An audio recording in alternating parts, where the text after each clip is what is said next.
In 1944, the Second World War had not yet ended. Entire cities had been destroyed. Global trade had collapsed. Financial systems were deeply fractured. Most nations were focused on winning the war. A small group of leaders was already thinking about what would come next. They understood that military victory alone would not create lasting peace. Without economic stability, another global crisis would eventually emerge. So representatives from 44 nations gathered in Bretton Woods, New Hampshire. Their objective was remarkably ambitious: not to negotiate borders, not to divide territory, but to design a financial system capable of supporting the post-war world. It was one of the earliest examples of architecture thinking on a global scale. Instead of asking who should hold the most power, they asked what kind of system could prevent the failures of the past. The decisions made inside that conference room would eventually influence international trade, global investment, monetary cooperation, and economic development for decades. Most people have never heard of Bretton Woods, yet much of the modern financial order traces its origins back to that single meeting. History often celebrates the battles that ended the war. Far fewer remember the conference that quietly designed the peace. Because wars may reshape nations, but systems reshape civilizations.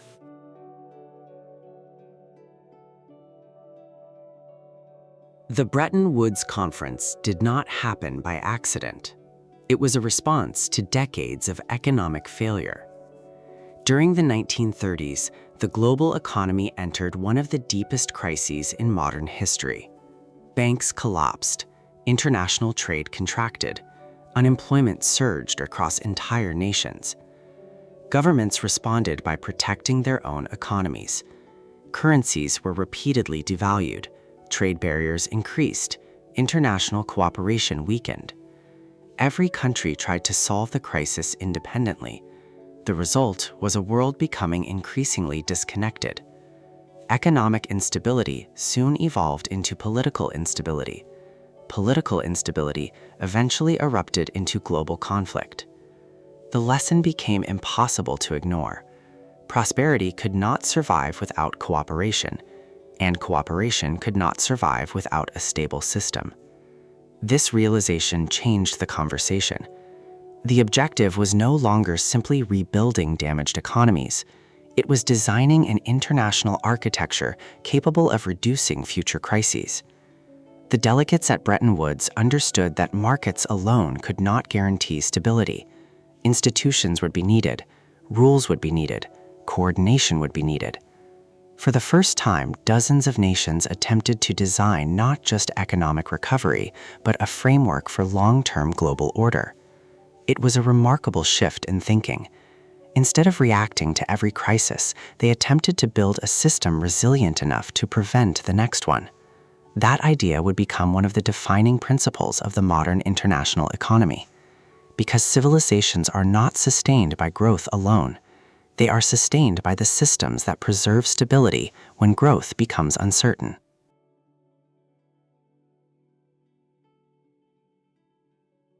Building a new financial order required more than economic recovery. It required a different way of thinking. Instead of asking how individual nations could become stronger, the delegates asked how the entire system could become more stable. That shift in perspective changed everything. The objective was no longer maximizing national advantage, it was reducing global instability. International trade needed predictable exchange rates. Governments needed access to emergency financial support. Reconstruction required long-term investment. Developing economies needed capital to accelerate growth. None of these challenges could be solved by one country acting alone. They required institutions capable of coordinating international cooperation. This became the foundation of the Bretton Woods vision. Rather than allowing every crisis to spread unchecked, the world would build mechanisms designed to respond collectively. Financial stability would become part of the international architecture. Economic cooperation would become institutional rather than temporary. Rules would replace uncertainty. Coordination would replace fragmentation. This represented one of the most important innovations of the 20th century. The conference was not creating another alliance, it was creating an operating framework for the global economy. Many of today's international financial institutions still reflect principles established during those discussions. Their structures have evolved, their policies have changed, but the underlying idea remains remarkably consistent. Stable systems create stable markets. Stable markets encourage long-term investment, and long-term investment creates the conditions for sustained prosperity. That is the power of architecture. It solves problems before they become crises.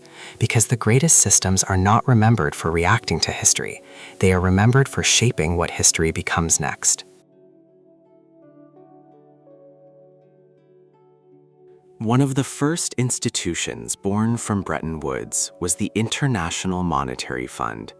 Its mission was both simple and ambitious: help preserve stability in the international monetary system. Countries occasionally face financial shocks. Exports decline, currencies weaken, foreign reserves fall. When these pressures intensify, economic instability can spread rapidly across borders. The architects of Bretton Woods wanted a mechanism that could reduce that risk. Instead of allowing every nation to face crises alone, they designed an institution capable of supporting international monetary cooperation. The IMF became part of that architecture. Its purpose was not to eliminate every crisis. No institution can do that. Its purpose was to reduce the likelihood that financial instability in one country would trigger broader systemic disruption.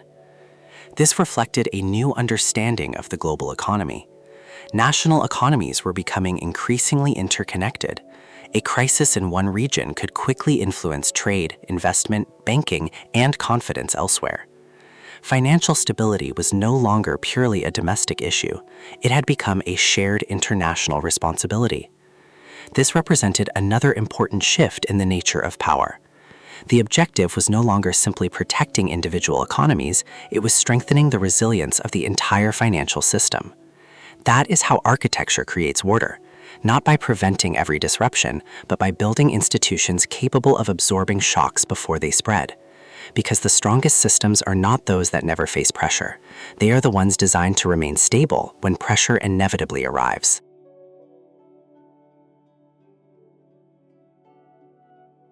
Stability alone could not rebuild the world.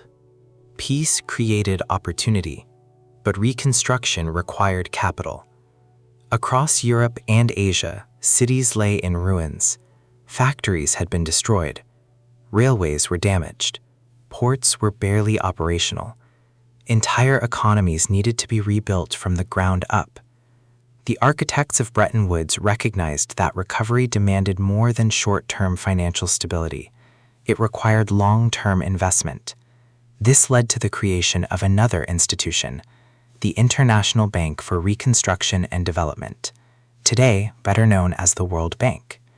Its original purpose reflected a simple but transformative idea. Economic development should not depend solely on the wealth a nation already possesses. Access to long-term financing could help rebuild infrastructure, restore productivity, and support sustainable growth. Roads connect markets. Power plants energize industries. Ports expand international trade. Water systems improve public health. Schools develop future talent. Each investment becomes part of a larger architecture. Infrastructure does not merely support economic activity, it multiplies it. This was one of the defining insights behind the post-war financial order. Lasting prosperity is rarely created by consumption alone. It is created by investing in systems that continue generating value for decades. The World Bank became one of the institutions designed to support that vision. Over time, its role expanded beyond post-war reconstruction into long-term development across many regions of the world. The projects changed, the economies evolved, but the underlying principle remained remarkably consistent. Civilizations grow stronger when they invest not only in today's needs, but in tomorrow's capacity. Because every bridge, Every port, every power grid, and every modern city begins long before construction. It begins with a system willing to finance the future.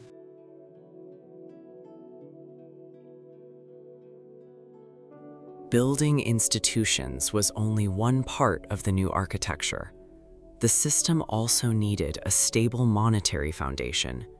Without a common reference, international trade would remain unpredictable. Businesses would struggle to price long-term contracts. Investors would face constant uncertainty. Governments would find economic cooperation increasingly difficult. The architects of Bretton Woods believed stability required a currency that could serve as the anchor of the international financial system. The US dollar gradually assumed that role. Under the Bretton Woods framework, many national currencies were linked to the dollar. The dollar itself was tied to gold at a fixed exchange rate. This arrangement created a common point of reference for the global economy. It did not eliminate every financial challenge, but it significantly reduced uncertainty during a period of reconstruction and rapid international growth. Businesses gained greater confidence when trading across borders.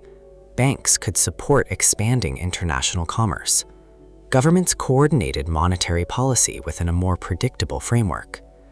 Confidence encouraged investment. Investment accelerated reconstruction. Reconstruction strengthened global trade, and trade reinforced the system itself. This demonstrated an enduring principle of systemic architecture. A successful system is not built around complexity. It is built around shared confidence. When billions of economic decisions rely on the same foundation, coordination becomes easier, growth becomes faster, and trust spreads throughout the network. The dollar was no longer functioning as only a national currency. It had become one of the structural pillars supporting an emerging international economic order. Because when the world agrees on a common financial foundation, that foundation quietly becomes part of the architecture of civilization.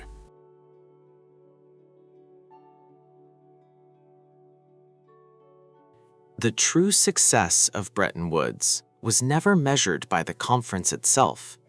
It was measured by what happened afterward.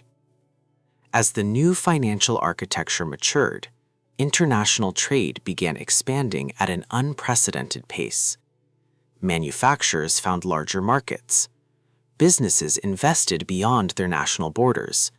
Supply chains stretched across continents. Capital moved with greater confidence. Economic cooperation became increasingly practical. This transformation was not driven by one institution alone. It emerged from multiple systems working together. Stable exchange rates reduced uncertainty. International financial institutions strengthened confidence. Long-term development financing accelerated reconstruction. Growing trade created larger markets. Larger markets encouraged greater investment. Each layer reinforced the next. This is how architecture produces scale, not through isolated success, but through interconnected systems that continuously strengthen one another. For the first time in history, much of the world was operating within a shared financial framework. No two countries were identical. Their economies differed, their political systems differed, their cultures differed. Yet many participated in the same economic architecture. That common foundation dramatically lowered the friction of international commerce. Trade became faster, investment became broader, economic relationships became deeper. This demonstrates one of the central principles of modern civilization. Growth is rarely created by removing every obstacle. It is created by designing systems that reduce friction.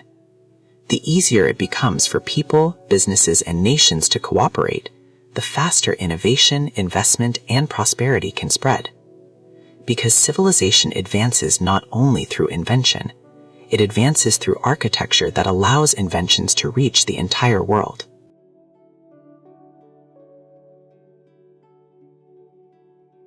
No great system remains unchanged forever. As the global economy expanded, the Bretton Woods framework faced new pressures. International trade accelerated. Capital moved more freely across borders. Financial markets became increasingly interconnected. The architecture that had supported post-war reconstruction now faced challenges its original designers could not fully anticipate. During the early 1970s, one of the defining features of Bretton Woods came to an end. The direct convertibility of the US dollar into gold was discontinued. For many observers, it appeared as though the system itself had collapsed. But something remarkable happened. The architecture did not disappear, it evolved. Exchange rates became more flexible, financial markets adopted, international institutions continued operating, global trade continued expanding. The foundations changed, the network remained. This reveals an important characteristic of successful architecture. Strong systems are not those that never change. They are the ones capable of adapting without losing their core purpose. The institutions created at Bretton Woods continued supporting international cooperation. The financial relationships built over decades continued connecting economies. Confidence remained embedded within the broader system.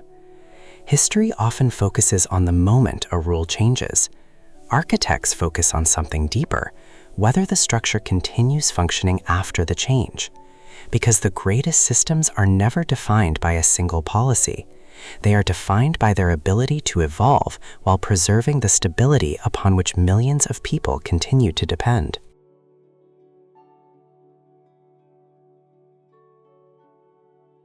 Most conferences are remembered for their speeches. Bretton Woods is remembered for its systems.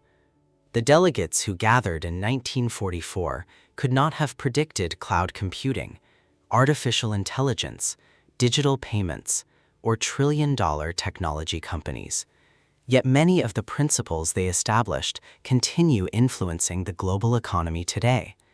International cooperation, financial stability, long-term development, institutional coordination. These ideas became larger than the conference itself. That is the defining characteristic of enduring architecture. Its creators eventually leave. The system remains. Generations change. Governments change. Markets change. Technology changes. But well-designed systems continue adapting to each new era. The institutions founded at Bretton Woods have evolved alongside the modern economy. Their responsibilities have expanded. Their policies have changed. Their challenges have become increasingly complex. Yet they remain part of the infrastructure supporting international finance. This illustrates an important lesson about power. Lasting influence is rarely created by controlling individual events. It is created by designing institutions capable of influencing thousands of future events. That is why architecture often outlives politics. Policies may change with every administration. Institutions continue operating across generations, because the greatest builders are not those remembered for making the loudest decisions. They are remembered for creating systems that continue functioning long after they are gone.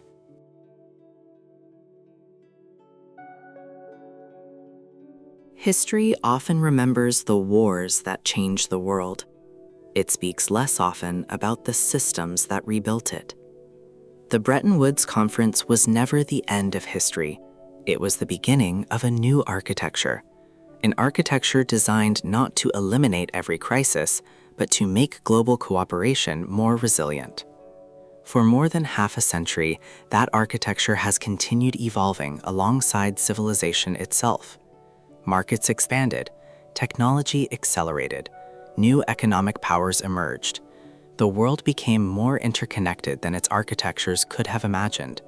Yet one principle has remained remarkably consistent. Prosperity depends on trust. Trust depends on institutions, and institutions depend on architecture. This is the invisible pattern behind modern civilization. The systems that endure are rarely the simplest. They are the ones capable of adapting without losing the confidence of those who rely upon them. That is the true legacy of Bretton Woods. Not a single agreement, not a single currency, not a single institution, but a way of thinking. Build systems before crises arrive. Design cooperation before conflict emerges. Create architecture that allows billions of people to work together without ever meeting. Because civilizations are not ultimately defined by the wealth they accumulate, they are defined by the systems they leave behind. This is LEXERA, decoding order, architecting power.